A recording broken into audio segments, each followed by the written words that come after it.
আমাদের ঢাকা শহরে এমন একটা বাহন আছে যে বাহনটা আমার জানা মতে অন্য অন্য কোনো শহরে বা অন্য কোনো এলাকায় নাই, আর সেই বাহনটা হইতেছে এই ঘোড়ার গাড়ি।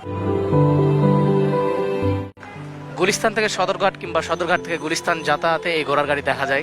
যাত্রীরা অনেক আনন্দের সাথে এটাতে যাত্রা করে, বিষয়টা অন্যরকম একটা ফিলিংস দেয়, অন্যরকম একটা মজা, অন্যরকম একটা অনুভূতি দেয় যে ঘোড়ার গাড়ি, ঢাকা শহরের রাস্তায় ঘোড়ার গাড়িতে করে বসে বসে রিল্যাক্সে সদরঘাট যাওয়া এবং সদরঘাট থেকে আবার আসা, এটা একটা অন্যরকম আনন্দদায়ক। আমিও অনেকবার উঠছি, যারা যারা আপনারা এখনো ট্রাই করেননি তারা ট্রাই করতে পারেন। তবে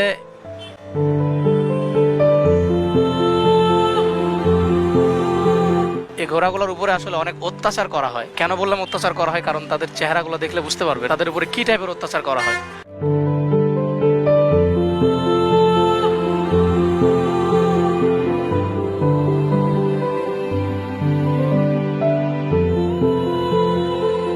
তবে এটা আমাদের ঢাকা শহরের পুরান ঢাকার বলা চলে, পুরান ঢাকার ঐতিহ্য। এখন পর্যন্ত ঘোড়ার গাড়িতে করে ঢাকা শহরের মানুষ, সিটির মানুষ এক প্রান্ত থেকে আরেক প্রান্তে যাতায়াত করে এবং অনেক স্বাচ্ছন্দ্য বোধ করে। একটা গাড়ি 2 মিনিট 5 মিনিটের বেশি লাগে না সময়, মানে লোড হইতে। একটা গাড়িতে যাত্রী, একটা গাড়িতে আনুমানিক 3 3 6 আর সামনে 2, 8 জন থেকে 9 জন বা 10 জন যাত্রী আহর করা যায় একসাথে।